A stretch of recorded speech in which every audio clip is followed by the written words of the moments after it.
My name is Mary, and at the age of 34, I discovered that my chair came with some caveats.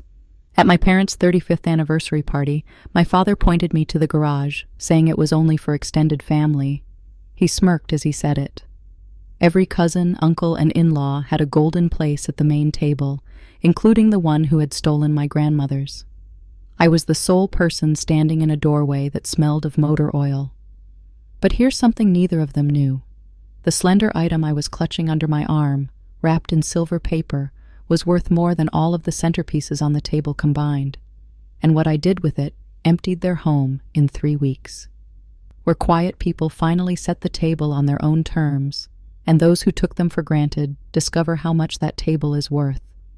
If you have ever had a story like this, you understand how it feels. Leave a comment and make sure to subscribe. I should introduce myself before telling you what I did. I'm a CPA who specializes in forensic accounting, which entails sitting in a windowless conference room with 14 months' worth of bank records and discovering the lie on page 9. I started that profession with a community college night program, 2 part-time jobs, and a library card that I used until the barcode faded off. Nobody gave me anything. Nobody co-signed. Nobody called to ask if I had eaten dinner. That is significant since, in the foster family, I was never the daughter who needed monitoring. I was the one who checked. If a bill was past due, I caught it. If a holiday required coordination, I created the spreadsheet. If Grandma Ruth needed her prescription refilled or her furnace serviced before November, I drove the 40 minutes and took care of it. Not because someone asked. Asking would imply that they noticed. I just did it the same way I'd always done it, which had been since I was 19. And my mother peered at me over a stack of unopened mail and remarked, "You're good at this kind of thing." That was the job offer. No title, income, or evaluation. Simply a permanent position at the operations desk of a family that only called when something went wrong. My therapist once told me that excessive responsibility is a trauma response disguised as ability. She uttered it as if it were a warning. I heard it as a job description. So when it came to organizing the anniversary party, I was the obvious choice. I reserved the venue, I contacted the caterer, I arranged for Grandma Ruth's wheelchair transport. I handled every detail, including the color of the napkins. I really didn't realize I was scheduling my own exile. My mother had come up with the party concept. Diane Foster adored milestones in the same way that some people love trophies. Not for what they intended, but for what they demonstrated. 35 years of marriage, 2 children, a 3-bedroom colonial with a wraparound porch, and a family photo wall that would make any Hallmark producer cry. She wanted the entire neighborhood to see it. Something lovely, she informed me on the phone in March, 5 months before the August date. Gold chairs, not white, with real linens, and make sure the photographer gets the porch. She never said please. She never said thank you. She said make sure, which in our household meant Iris would handle things. I started a binder with venue quotes, caterer menus, and a seating plan I created in Excel with color-coded nutritional information. I dedicated 11 evenings to it. I also began working on the gift. It was something I had been thinking about for 2 years. A project that required 3 phone calls to a Richmond photo restoration lab and a 4th to a framing company specializing in archive quality work. My parents had only 1 photograph from their wedding day. It was a sun-bleached and shattered Polaroid that had been taped to the interior of a kitchen cabinet for as long as I could recall. I had it digitized, restored pixel by pixel, and printed on cotton rag paper in a handcrafted oak frame. Aside from it, in the compact silver-wrapped folder, I tucked something else, a collection of documents I'll tell you about later. For the time being, simply know that the gift in my passenger seat as I drove to the venue on Saturday afternoon was the most costly, personal, and meticulously crafted item I had ever created for 2 people who had never asked what I wanted for my birthday. Let me guide you through a typical Tuesday in the Foster household. 7:14 a.m. I text Brett. That is my younger brother, who is 31 years old. Golden retriever energy without the loyalty to remind him of Aunt Carol's birthday. He does not reply. 7:45. I check the Foster Fam group chat to confirm Grandma Ruth's podiatrist appointment on Thursday. I'm the administrator. I've always been the administrator. Nobody voted, nobody asked. I just started publishing calendar links in 2014 and haven't stopped. 9:00 a.m. I call the venue to confirm my August deposit. 11. I email the caterer about my father's shellfish allergy, which he denies, and my mother confirms with a sigh. 2 p.m. My mother calls. She does not say hi. She continues. The florist wants to know about the arch. I tell her I've already addressed that. She says, good. Oh, and your father wants crab cakes. I remind her about the allergy. She pauses. Iris, you always understand. That statement had 8 syllables. She'd been saying that my entire life, and it always seemed like a compliment until you held it up to the light. You always understand. It meant you would not complain. It meant I didn't need to explain. It means you are the road of least resistance, and I would take it every time. By 5:00 p.m., I'd coordinated a vendor, handled a medical disclosure, settled a catering dispute, and reminded a 31-year-old guy of a birthday he'd known about for 31 years. None of this was part of my job description. All of this was in my blood. The foster family relied on Iris, and Iris was confident that if she quit, everything would break. I was getting ready to put that theory to the test. My father, Gerald Foster, is 63 and has never entered a room without counting heads. He's not nervous, he's just measuring. Gerald requires an audience. He coached Little League for 9 years, even though Brett left after 2. He ran for town council twice, lost both times, and continues to describe himself as civic-minded. He delivered a 14-minute speech at his county clerk retirement banquet. The dude has no fear of a microphone. He is afraid of empty chairs. My mother is not like others. Diane grew up in poverty, Appalachian impoverished. 7 youngsters living in a trailer are destitute. She instilled scarcity in everything. In her calculations, love is a limited resource. You allocate it where the highest return is expected. Brett was the one who returned. Handsome, gregarious, and easily liked. I was the infrastructure. You do not celebrate infrastructure, you keep it. Then there is Brett himself. My brother has never planned a family event, paid a vendor invoice, or driven Grandma Ruth any place. He has never had to. He showed up, smiled, and received the nicest plate. He never questioned the system because it worked well for him. Finally, Cody Marsh, my mother's cousin, is 29, unemployed on and off, and proud owner of a rap sheet that includes pawning Grandma Ruth's garnet earrings when she was in the hospital for a hip replacement.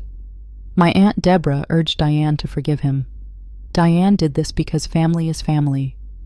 Cody sat for Thanksgiving that year, 3 seats from the grandma he'd robbed, eating her sweet potato casserole and requesting seconds. Nobody blinked.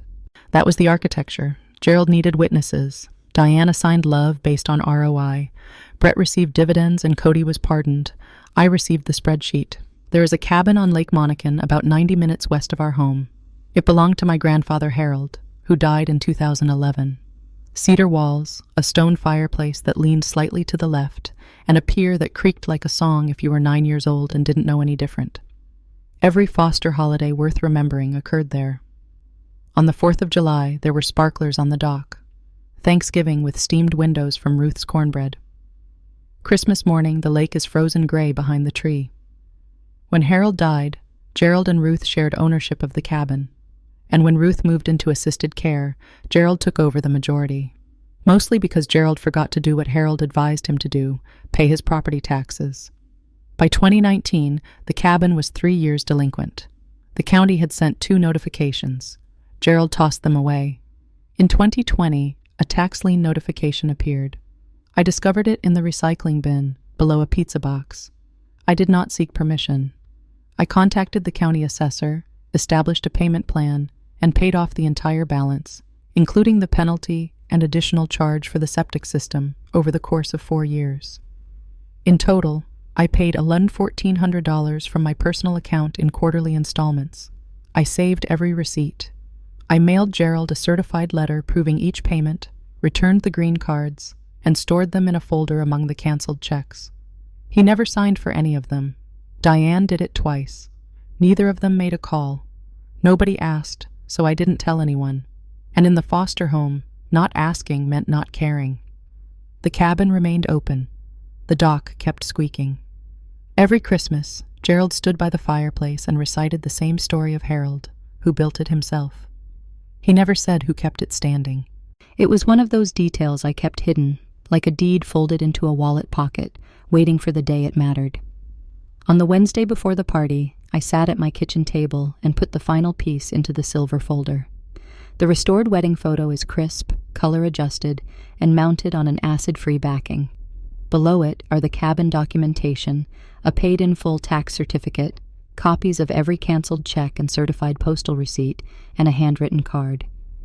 The card said, 35 years of the Foster family. Here's 35 more. The cabin is clear, free, and yours. Love, Iris. I closed the folder, wrapped it in silver paper, and tied it with a linen ribbon. The entire thing was flat enough to sit in my lap. I held it for a time, imagining my father's expression when he opened it. Not the smirk, but the other face, which I had seen twice in my life. Once after Harold died, and once when Brett scored the winning goal in a junior varsity game in 2009. The soft face that whispered, "I see you." I hoped this gift would open it. I believed 35 years of marriage, 4 years of silent tax payments, and 1 impossible photo repair would be enough. Enough for what? I couldn't tell you then. A seat, maybe. An introduction that went beyond. And this is our daughter, Iris. She's the one who keeps things orderly. A time when my name didn't come with a job title attached. I placed the gift in the passenger seat of my car and drove to the event the next morning, windows down and a sensation in my chest that I hadn't earned yet. Hope. The kind that stands on top of 15 years of evidence and continues to float. If you've ever walked into a family gathering holding something you produced with your whole heart, you understand how delicate that journey is. The location was the rear yard of the Elks Lodge on Sycamore, with the white pergola and the parking lot that smells like honeysuckle in August. I'd chosen it because my mother wanted classy but not arrogant, which in actuality meant pricey but with parking. 64 guests, gold Chiavari chairs with ivory cushions, white linen-covered circular tables, and a $600 string quartet I discovered on Thumbtack. When I arrived, the photographer was already circling the porch, photographing the floral arch that I had designed with the florist over 4 emails and a Pinterest board. It looked precisely correct.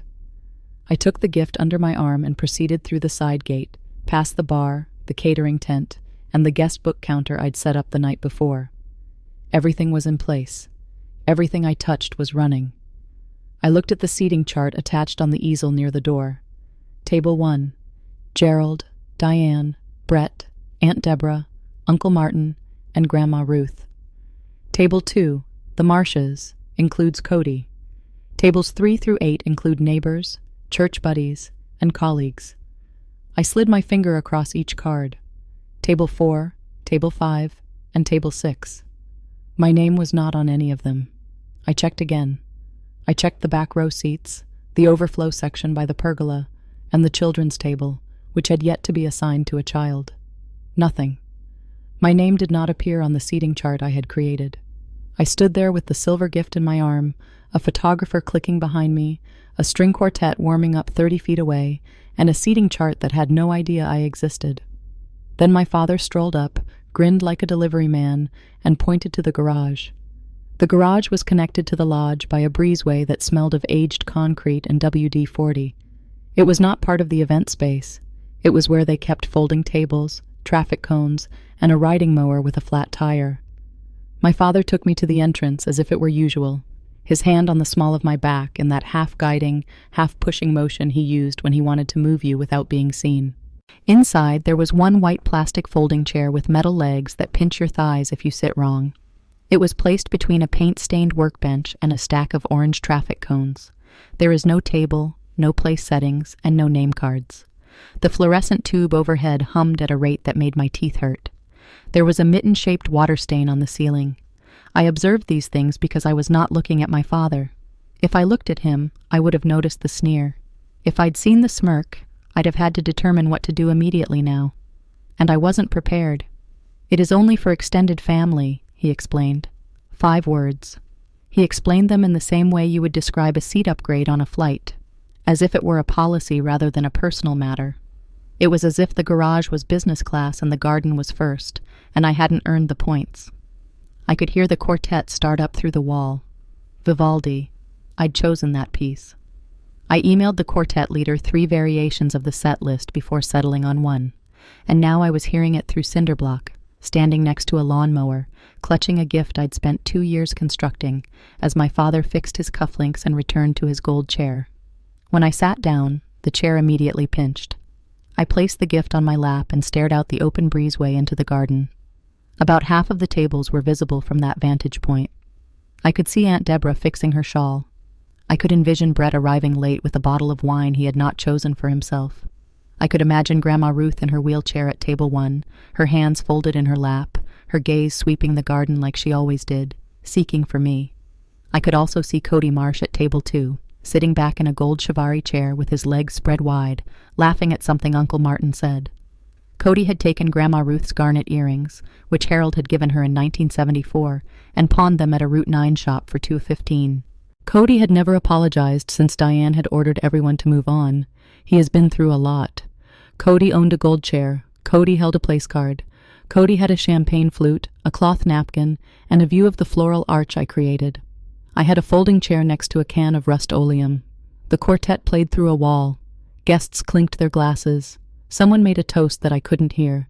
The party I had organized with a binder, 11 late nights, and a $600 string quartet was taking place 30 feet away from me, and I was observing it from a breezeway, like a stagehand behind a curtain. I sat there for 11 minutes. I counted. In those 11 minutes, no one came to check on me. Not one. That was the answer to a question I'd been hesitant to ask for 15 years. I want to be clear about what happened next because everyone expects an explosion. They are expecting the thrown plate, the screamed speech, and the dramatic exit with mascara running. That is not what happened. What happened was arithmetic. I sat in the plastic chair and completed the arithmetic. 15 years of vendor calls, prescription refills, holiday planning, and crisis management. 4 years of quarterly tax payments on the cabin that my father claimed as his legacy. $1,400. 2 years of photo restoration, 5 months of event planning, and 1 garage. The statistics did not add up to fury. They added up to clarity. I was not uninvited. I was never a guest. I mistook being required for being wanted. That mistake cost me a decade and a half of Tuesday afternoons and Sunday mornings. Every holiday I had ever planned, but never experienced. The chair poked my thigh again. I shifted and looked down at the silver gift in my lap. Inside, it was the most considerate thing I'd ever made, a restored memory and a secure future bound together with linen cord. I made it for those who positioned me next to a lawnmower. The worst aspect, which made my jaw tighten rather than my eyes water, was that they expected me to stay. They expected me to sit quietly, hear the toast over the wall, and then show up to help clear the tables, like I always did. Because I have always understood. That's when the arithmetic became a decision. Not a dramatic one. Not the kind you make when your heart is racing. The silent kind.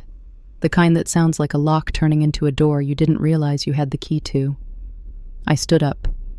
The folding chair scraped on the pavement, and the sound bounced off the garage walls like a period at the end of a sentence.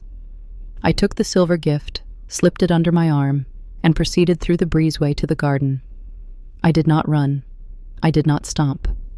I walked as I would in an audit, steady, measured, shoulders level, and eyes forward. The quartet was between pieces. The garden was in that caught-breath moment when everyone was in the middle of a conversation and no one was looking at anything in particular. I went over the edge of the seating area. My mother noticed first. She was always on the lookout for action rather than people. Movement. Gerald looked up from his seat. Brett paused mid-laugh. I strolled by tables 1 and 2 where Cody was picking at a crab cake with his fingers, past the guest book I'd made, the floral arch I'd arranged, the bar setup I'd planned, and toward the gate. I did not stop. My mother's chair scraped. I heard her heels on the flagstones behind me. Iris. I continued walking. Iris, wait. Do not do this in front of everyone. I approached the gate, turned around and stared at her. She stood 3 steps behind me, her face set in the attitude she used when someone was about to make her seem awful in church. Half smile, tight eyes, and slightly raised palms, as if she were calming a horse. You always understand, Iris, she continued, as if it were a password, the magical phrase that always made me sit back down. I held up the silver gift so she could view it properly. Then I spoke 2 words. Extend this. I turned back and walked to my car. She didn't follow. That night, I sat on my couch with a glass of water and my phone face down on the cushion next to me. I did not want to look at it. I looked at it anyway. The Foster Fam group chat received 47 new messages. I scrolled past the surface noise. Great party, and I love you guys. I took a fuzzy photo of the cake and spotted the thread underneath. It was a subcon talk from 6 days ago, buried beneath the main chat. I had missed it since my phone filters admin messages to a separate tab, which I had not examined. The thread began with my mother. Seating chart update. Iris can sit at the side area. She will not mind. She'll probably be going around assisting anyway. My father replied. Put her inside the garage. More space for the Hendersons. Brett responded with a laughing emoji and 3 words. She will understand. LOL. Cody had not said anything. He did not need to. The thread continues with 9 more messages. Please notify me of any logistics with folding chairs in advance. No, she'll make things odd. Diane also left a letter stating that she is already handling the caterer and will be too busy to notice. 9 messages, 6 days, and a concerted plan to seat me in a garage, all discussed publicly in a chat I ran. Nobody bothered to delete the topic because nobody believed I was important enough to check. I read it twice. I didn't take a screenshot. I did not preserve it. I didn't require evidence. This was not a case that I was building. I was finally reading something factual. The family I'd been running for the past 15 years had never considered me a member. They'd put it in writing, but it was sloppy because it was never intended for my eyes, and my eyes were never on their minds. I put down the phone. I finished the water. I went to bed. I prepared coffee in the morning, sat down at my computer, and opened a new spreadsheet. Old habits. The column headings were straightforward. Task, frequency, last performed, replacement, and status. I documented everything I did for the Foster family. Grandma Ruth's medical coordination, appointments, pharmacy, insurance calls, the family calendar, birthdays, holidays, RSVPs, travel logistics, the lake cabin, tax payments, maintenance contacts, winterization schedule, my parents' household overflow, the bills Diane forgot, the prescriptions Gerald ignored, the warranty claims nobody filed, Brett's life administration, the dentist appointments. I booked because he kept forgetting the car registration I renewed. Because, for the past 15 years, I've planned events for every holiday, birthday dinner, and graduation party. The list consisted of 41 items, each representing a recurrent work that had never been assigned, acknowledged, or reimbursed. I looked at the list in the same way I look at a balance sheet when the customer swears that everything adds up but the figures don't. The numbers always indicate otherwise. I wasn't about to slam doors. I was not going to send a manifesto. I was not going to post, announce, or explain anything. I planned to do something much easier and more deadly. I was going to stop. Not dramatically, nor all at once. Just quit. Remove myself as administrator. Cancel the recurring reminders. Allow the voicemails to go to the family members whose names were on the accounts. If the Foster family ran on Iris, they were about to discover what happens when the engine walks away and the car continues to drift toward the junction. On Monday morning, I withdrew myself as administrator of the Foster Fam group chat. I didn't announce it. I simply altered the settings and left the thread. By Tuesday afternoon, the conversation had devolved into 3 unresolved questions regarding Grandma Ruth's Thursday podiatric checkup. Nobody knew the address. Nobody knew the time. Nobody realized Ruth needed the wheelchair ramp access on the west side because the east side had a 2-inch lip that snagged her front tire. I knew all of this because I had driven her to the office 11 times. Wednesday, I called Grandma Ruth personally. Not through the chat, not through Diane. I assured her that I would continue to visit her. I told her that I loved her. I told her I was taking a step back from family coordination and that if she needed anything she could call me, but scheduling would now have to go through Gerald or Diane instead. Ruth was quiet for a bit. Then she added, I wondered when you'd figure it out. She didn't ask me to reconsider. She didn't guilt me. She told Harold that the fence post with the most wire is the first one they neglect to paint. I hung up and cried for 6 minutes.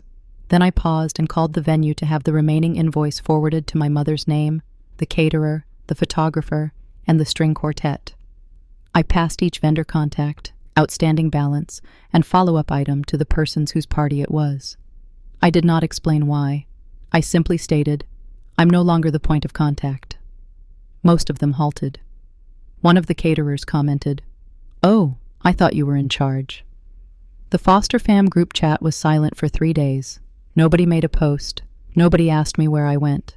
The calendar simply stopped updating, like a clock with no one to wound it. The first crack showed on Thursday. Diane called the podiatrist's office to reschedule Ruth's appointment and was informed that the account was under a new name. Mine. She was unfamiliar with the login. She did not know the insurance authorization code. She called me at work. I let it go to voicemail. The second breach occurred on Saturday when the venue emailed Diane regarding the post-event cleaning deposit refund. Diane didn't realize there was a deposit. She had no idea what the sum was, what her account number was, or when the refund would be issued. She called Gerald. Gerald called Brett. Brett emailed me, "Hey, can you handle the venue thing?" And I didn't respond. The third crack was quieter and deeper. The family calendar, a shared Google calendar that I'd kept for 6 years, with color-coded entries for every birthday, appointment, and school activity. It has come to an end. Aunt Deborah's birthday passed without a single text from her foster family. Uncle Martin's colonoscopy preparation was missed since no one provided a reminder. On Monday, the plumber I had arranged to fix my parents' kitchen faucet arrived, and Gerald answered the door in his bathrobe, having no idea who the man was or why he was wielding a wrench. For 15 years, I had been the reason everything didn't fall apart. And nobody noticed because that is the very goal of invisible effort. If you've ever been the person who always handles stuff, you understand what I mean. Stay with me. This is where it becomes quiet, then loud. And if this resonates with you, please subscribe, so the algorithm forwards it to someone who needs it tonight. 3 weeks after the anniversary party, the foster family still hadn't contacted to apologize. They had contacted 11 times for technical assistance. In week 4, the calls took on a different tone. The first 3 weeks were spent dealing with logistics, passwords, account numbers, and appointment information. By week 4, the calls sounded different, irritated and entitled. "Iris, why didn't you handle the caterer refund? They're saying, we owe an additional $200. That was Diane on a Tuesday evening, her voice carrying the harshness she employed when she was humiliated but refused to admit it. I listened, then I said, "I'm not the office anymore. I'm just family now." Silence. "Then what does that even mean?" "It means the caterer's number is on the invoice. The invoice is in your email." She hung up. Gerald's version came 2 days later, louder and less precise. "Your mother is stressed, the house is falling apart, the calendar is gone. What exactly are you trying to prove?" "I'm not trying to prove anything, Dad. I'm just not doing it anymore. After everything we've done for you." He stopped himself, not because he realized what he was about to say, but because he couldn't finish the sentence with specifics. What had they done for me? He couldn't list it. He couldn't point to a single investment, a single sacrifice, a single decision made on my behalf because there wasn't one. The sentence just dangled in the air like a wire with no post. Brett didn't call. Brett texted one message. "This is kind of dramatic, don't you think?" I typed 3 different responses and deleted all of them. Then I put my phone in a drawer and went for a walk around the block. When I got back, I had 6 unread messages in a new group chat Diane had created without me as admin. The thread was titled Family Coordination. It had 0 calendar entries and 14 complaints. I drove to see Ruth on a Sunday. She was in her room at Meadowbrook, the assisted living facility off Route 12, sitting in the chair by the window with a crossword and a cup of tea that had gone cold. She looked up when I walked in, and her face did the thing it always did, a kind of slow brightening, like a lamp on a dimmer being turned up. "There's my girl," she said. I sat on the edge of her bed and told her everything. The garage, the chat thread, the spreadsheet, the withdrawal. She listened without interrupting, which is something Ruth has always been good at. When I finished, she set down her crossword pen and said, "Your mother was the same, you know." I looked at her. "Diane, when she married your father, she took over everything for my side of the family. Holidays, thank you cards, the whole operation. My sister Peggy used to call her the secretary. Diane hated it. She swore she'd never let her own daughter feel that way. Ruth paused. Then she had you, and you were so good at it. And I think she forgot what it felt like. It was the closest anyone had come to explaining Diane. Not excusing, explaining. Diane had been the backup chair once. She'd escaped by handing the chair to me. That didn't make it right. That didn't undo the garage or the chat thread or the 15 years of unpaid coordination. But it made her human. And I needed her to be human because the alternative, that she was simply cruel, was a door I wasn't ready to open. Ruth reached over and squeezed my hand. You keep that cabin in good shape, you hear me? Harold would have wanted you to have it. I squeezed back. Ruth was 88 and sharper than any of them. The cabin problem arrived on a Monday in September, 6 weeks after the party, in the form of an envelope from the county assessor's office. It was addressed to Gerald Foster. I know this because Gerald called me furious at 7:40 in the morning. There is a special assessment on the cabin, $4,000. Did you know about this? I knew about it. I'd been tracking it for 2 years. The county was upgrading the sewer line along the lake road, and every property owner on that stretch owed a proportional share. I'd set aside the funds in a separate savings account. I'd flagged the deadline in the family calendar, the one nobody looked at anymore. The deadline is October 15th, I told him. You have 6 weeks. 6 weeks? Iris, you can't just... Why didn't you tell us? It was on the calendar. What calendar? The one you deleted? The one nobody checked? He was quiet for a moment. Then you need to handle this. No. The word sat there. I'd said it before to clients, to colleagues, to strangers. But I'd never said it to my father about a family task. It felt like setting down a box I'd been carrying so long my arms didn't know what to do without it. No, I'm not going to handle it. The cabin is in your name. The assessment is in your name. The county office is on Miller Street, and they're open 9 to 4 Monday through Friday. He hung up. I sat at my kitchen table and stared at my hands. They were shaking, not from fear, from the unfamiliar weight of nothing. I had just sat down the last box, and my arms were finally, terrifyingly empty. It started with a conversation at my friend Margot's house. Margot is a family therapist with a private practice in Charlottesville, and she'd been listening to my story over wine and crackers. When she said, "You know, there are thousands of women like you." She meant it clinically, but I heard it personally. Women who ran their families' operations without credit. Women who were the first call for every crisis and the last name on every seating chart. Women who had mistaken being essential for being valued, and were only now learning the difference. I asked Margot if she'd ever considered a support group for them. She looked at me over her glass and said, "I've been waiting for someone to ask." We held the first meeting on a Wednesday evening in October in the back room of a coffee shop on Main Street. 7 women showed up. 2 were daughters, 3 were sisters, 1 was an aunt, 1 was a grandmother who had been managing her son's household for 22 years and had never been invited to his wedding anniversary. We didn't call it therapy, we called it the backup chair, because every one of us had been seated somewhere out of sight while the people we carried celebrated without us. The first woman who spoke, Karen, 51, an office manager from Westboro, said something I'll never forget. "You mean I'm allowed to just sit down?"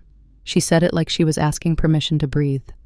The room went quiet, and then someone laughed, and then someone cried, and then we all sat there holding paper cups of cold coffee and feeling something I hadn't felt in a long time. Scene. The backup chair met every other Wednesday after that. By December, we had 19 members and a waiting list. Dean's campaign started in November. She didn't call. She wrote a letter, handwritten cream stationery, the kind she used for thank you notes to the pastor. "Dear Iris, I don't understand what happened. You've always been the strong one, the one who holds this family together. Without you, things are falling apart. Your father won't say it, but he's struggling. Brett can't manage the calendar. Nobody knows how to coordinate Grandma's appointments. You're tearing this family apart, and I don't think that's who you are." She signed it. Love, Mom. It was the most she'd written to me in 34 years, and every word of it was a job listing disguised as affection. She didn't ask how I was. She didn't mention the garage. She didn't say sorry. She said, "Things are falling apart," which meant, "The machine is broken," which meant, "Come back and be the machine." Gerald's approach was louder. He showed up at my office on a Thursday afternoon, stood in the reception area, and said, loud enough for my assistant to hear, After everything we've done for you, this is how you repay us? I walked him to the parking lot. What did you do for me, Dad? He opened his mouth, closed it, opened it again. We raised you. You raised me to run your household. That's not the same thing. He left. I went back inside, closed my door, and sat in my chair for 10 minutes without moving. Here's what they called tearing the family apart. I stopped doing the work for free. That's it. If a boundary feels like an attack to someone, it's usually because your service felt like love to them, and only to them. Tell me in the comments if you've heard. After everything we did for you, I read everyone. By late November, the scope of my absence was becoming visible to the extended family. Aunt Deborah mentioned to my mother that nobody had sent the Thanksgiving coordination email. Uncle Martin's wife, Linda, called Diane to ask why Ruth's November appointments hadn't been updated in the shared system. The shared system was gone. Linda didn't know that. Nobody had told her because nobody had figured out how to tell her without admitting that one person had been running it all. Brett tried. I'll give him that. He actually tried to take over the family calendar. He created a Google Calendar, invited everyone, and populated it with 6 entries. Thanksgiving, Christmas, his own birthday, 2 entries labeled TBD, and a recurring weekly reminder that check in with Grandma with no time, no location, and no phone number. It lasted 9 days. On day 10, he double-booked Thanksgiving dinner with a gym session and sent a group text that said, "Can someone else do this? I'm drowning." He'd been doing it for 9 days. I'd been doing it for 15 years. Cody, meanwhile, had resurfaced. Aunt Deborah had given him access to the family's new group chat, and he'd immediately posted a link to a GoFundMe for his car repair, the car he'd bought with money nobody could account for. 2 people donated. Brett was one of them. The Foster family was now a machine running without its engineer. Appointments were missed. Bills went to the wrong address. The Thanksgiving turkey was picked up on the wrong day because nobody confirmed the order. Gerald carved it in silence. Diane smiled through the meal the way she smiled through everything. Like the house was on fire, but the curtains were still hanging straight, and that was the part that mattered. Ruth's 89th birthday was December 14th. Diane planned it, which meant Diane called the same restaurant Ruth had been going to for 30 years and booked a table for 12. She didn't check Ruth's dietary restrictions. She didn't coordinate transportation. She didn't call the grandchildren. She just made a reservation and posted the date in the new group chat. I found out because Ruth told me, "Your mother says there's a dinner." She didn't ask what I wanted. Ruth wanted the lake cabin. She wanted cornbread and the stone fireplace and the sound of the dock. She didn't want a restaurant, but the cabin was locked in a different kind of limbo now. Gerald hadn't paid the special assessment. The October 15th deadline had passed. A second notice had arrived. The county had applied a 12% penalty. Gerald had ignored it the way he ignored everything that required effort without an audience. Diane called me 3 days before the birthday dinner. "Your grandmother wants you there. Will you come?" I said yes. Not for Diane, not for Gerald. For Ruth, who had never put me in a garage, who had never called me the organized one, who had never expected me to understand without being understood first. I agreed to sit at that table one more time, but I wasn't walking in empty-handed, and I wasn't walking in unaware. I spent the next 2 days preparing, not a gift this time, a folder, a plain manila folder with tax records, vendor invoices, and a printed timeline of every coordinated task I'd completed for the Foster family from January 2009 to August of this year. 41 items, 15 years, 0 acknowledgments. If they wanted a family meeting, they were going to get one. The restaurant was called Birch and Barrel, a farm-to-table place on the old highway with exposed brick and Edison bulbs, and the kind of menu that uses the word foraged without irony. 12 Fosters and Marshes around a long oak table. Gerald at the head, Diane beside him, Brett next to Diane, Aunt Deborah and Uncle Martin, Cody somehow, Linda, 2 of Ruth's friends from Meowbrook, and me at the far end next to Ruth's wheelchair. I'd brought something with me, not the manila folder that was in my bag. I'd brought the white plastic folding chair from the garage. I'd gone back to the Elks Lodge the week before and asked the manager if I could buy it. He said I could have it for free. They were throwing them out. I carried it into Birch and Barrel and set it next to my assigned seat, which was predictably the chair closest to the kitchen door. I didn't unfold it. I just leaned it against the wall behind me, white and scuffed and impossible to miss. Diane saw it first. Her eyes went to the chair, then to me, then back to the chair. She didn't say anything. Gerald didn't notice because Gerald only noticed things that reflected well on him. Brett glanced at it and looked away. Ruth reached over and touched my arm. "Good," she whispered. The table filled. The waiter took drink orders. The Edison bulbs threw soft amber shadows across the oak. And I sat at the end of that table with a folding chair behind me and a folder in my bag, waiting for the moment I knew was coming. Because in the Foster family, it was never a question of whether someone would ask me to fix something. It was only a question of when. It took 23 minutes. Gerald waited until the appetizers were cleared, and the table was in that warm mid-dinner lull where everyone is full enough to be comfortable and loose enough to say things they shouldn't. He leaned forward, looked down the table at me, and said, "Iris, we need to talk about the cabin." The table went quiet. Not because the topic was sensitive, because Gerald used the voice, the patriarch voice, the one that sounds like a request, but lands like an order. The assessment is past due. There's a penalty now. And nobody can get into the tax account because apparently it's all in your name. "It is in my name," I said. "Because I set it up, because I've been paying it." "Well, we need you to transfer it back." "Transfer what back?" "The account, the login, whatever you did with the taxes. The cabin is a family property, Iris. It belongs to all of us." I looked at him. He was doing the thing he always did, rewriting history in real time, turning my labor into his inheritance. The cabin belonged to all of us, but the taxes had belonged only to me. "You'll always be family," Gerald said.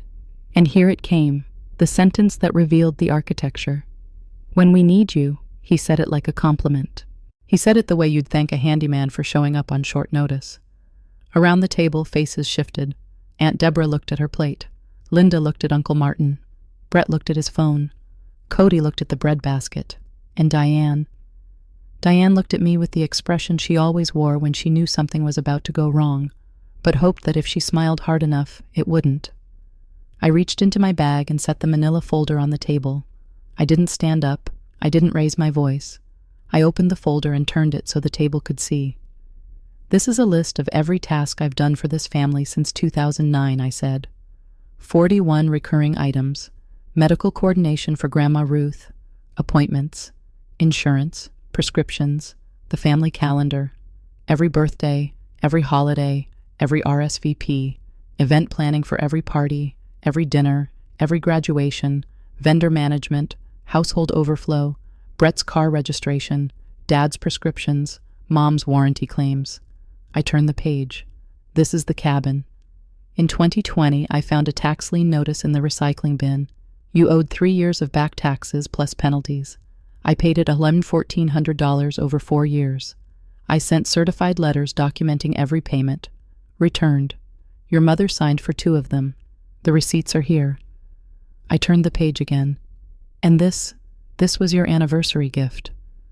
I pulled the silver folder from the bottom of the bag. It was still wrapped, the linen cord slightly wrinkled from 4 months in my closet. I untied it and opened it on the table. The restored wedding photograph, Gerald and Diane, 1989, standing on the courthouse steps in clothes they'd clearly borrowed, young and terrified and holding hands. Beneath it, the paid-in-full tax certificate, the canceled checks, and the certified mail receipts with Diane's signature on the green cards. The card that said 35 years of the Foster family. Here's 35 more. The cabin is clear, free, and yours. Love, Iris. The table was silent. Ruth's hand was on my arm. Deborah's hand was on her mouth. I looked at my father. "You put me in a garage on the night I was going to give you this. You sat me on a folding chair between a lawnmower and a can of spray paint. You planned it in a group chat. You laughed about it, and you did it because you thought I'd understand." I let the silence hold. I do now. Gerald's face went through 3 phases. Surprise, then calculation, then fury.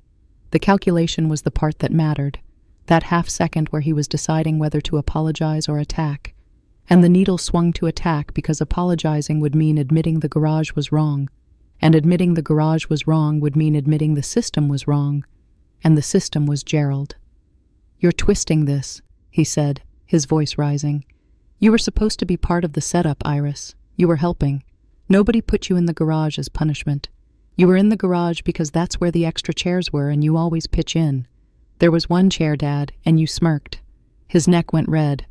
This is exactly why you take everything personally. Everything has to be about you. I've spent 35 years building this family, and you're going to blow it up over a chair. I didn't raise my voice. I didn't have to. You didn't build anything.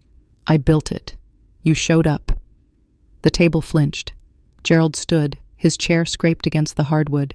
Diane started to cry, the kind of tears that arrive preloaded, already composed, designed to pull focus. Iris, please, you always understand. We never meant to. I finally do. The 3 words landed like a door closing. Diane's script had run out. She had no next line after, "You always understand," because no one had ever refused the cue before. Brett stared at the tablecloth. Cody shifted in his seat, and Aunt Deborah turned to him with a look that said she'd been saving something for a long time. "While we're at it, Cody, where are my mother's earrings?" The table cracked open, not into chaos, into honesty, and I sat there at the end of the oak table next to the woman who had always seen me with a folding chair leaning against the wall behind me. "It's just for extended family," I said to Gerald. "So, extend this." He didn't smile. For the first time in 63 years, the patriarch had no audience. I closed the folder. I placed the silver-wrapped gift, the photo, and the documents in front of Ruth. "This was always for you," I said. Ruth looked at the restored photograph of Gerald and Diane on the courthouse steps. She touched the edge of the frame with one finger, the way you touch something that belongs to a time you can still feel. Then she looked up at me and said, "Harold would have put you at the head of the table." I stood up, not in anger, not in triumph, in the same steady, measured way I'd walked out of the garage 4 months ago. Except this time, I wasn't carrying a secret. I was setting it down. "I'm not going no contact," I said to the table. "I'm not disappearing. I'm just going home to my own table." I looked at my mother. "If you want a relationship with me, it starts with my name on a real chair. Not a job title, not a to-do list. My name." Diane didn't answer. Gerald didn't answer. Brett looked like he wanted to say something but couldn't find the language. Ruth wheeled her chair back from the table, and I pushed her toward the door. Nobody stopped us. The night air was cold and sharp. The parking lot smelled like pine mulch and exhaust. I loaded Ruth's wheelchair into the back of my SUV and helped her into the passenger seat. She buckled herself in and said, "I'd like cornbread tomorrow. I'll make cornbread tomorrow." We drove home through the dark with the heater on and the radio off. Ruth hummed something I didn't recognize. An old song, maybe Harold's. The folding chair was still leaning against the wall inside Birch and Barrel. I didn't need it anymore. I had my own chair now. The fallout was measurable. Within 2 weeks, Diane hired a part-time home care coordinator for Ruth, a service that cost $1,400 a month. The caterer from the anniversary party sent a collections notice for the cleaning deposit that nobody had processed. Brett's car registration lapsed, and he got pulled over on Route 7 with an expired tag. The cabin's special assessment, now at $44.80 with the penalty, sat unpaid on Gerald's kitchen counter next to a stack of unopened mail. He paid it in January after a second threatening letter from the county. Cody's GoFundMe raised $300. Aunt Deborah blocked him on the new group chat after the earring question led to a text exchange that included the phrase, "They were just sitting in a drawer." The Foster family was learning for the first time what it costs to run a household when the person who ran it stops volunteering. It cost money. It costs time. It costs the easy, unexamined comfort of never having to think about who filled the gaps. Most of all, it cost them the story they'd been telling themselves, that things just worked, that the machine was self-sustaining. The machine had a name. The name was Iris. By February, the backup chair had 26 members. We'd outgrown the coffee shop and moved to the community room at the Unitarian Church on Cedar Avenue. Karen, the office manager from Dowsboro, brought homemade banana bread to every meeting and called it the only bread I bake for people who actually notice. Margot facilitated. I listened mostly. I was learning how to sit in a room without running it. My practice grew. I took on 3 new forensic accounting clients. I repainted my kitchen. I went on a date with a man named Owen, who did not ask me to organize anything, not even dinner. He picked the restaurant, made the reservation, and pulled out my chair. I almost cried. Ruth came to my apartment for Sunday dinners. I made cornbread every time. She sat at my table, the real one, the oak one I bought at an estate sale in Stunton, and told me stories about Harold and the lake and the sound the dock made in June. I sat at the head of that table. Nobody assigned me there. I just pulled up a chair. On a Sunday in March, Ruth and I sat at my kitchen table after dinner. The restored wedding photo, the one from the silver gift, was hanging on my hallway wall. Ruth had insisted. "Your parents can have it when they earn it," she'd said with the quiet authority of a woman who had outlived almost everyone who had ever underestimated her. The frame caught the afternoon light. Gerald and Diane, 1989, courthouse steps, borrowed clothes, holding hands. Two people who had once been young enough to be terrified and brave at the same time. I looked at it every morning on my way to the door, not with anger, not with longing, with the steady recognition that love without respect is just labor. And I was done working for free. A chair you have to earn every single day was never really yours. The people who love you don't put conditions on your seat. They pull it out before you arrive. And the day you stop paying rent on a place at someone else's table is the day you find out where you actually belong. I found my place. It wasn't in a garage. It was at a table I built myself, surrounded by people who never once asked me to understand. That's my story. 15 years of invisible work, one folding chair, and a gift they never got to open. If you've ever been the family's backup chair, the one who holds everything together and gets seated last, take this as your sign. You're allowed to sit down. Share this with someone who needs to hear it today.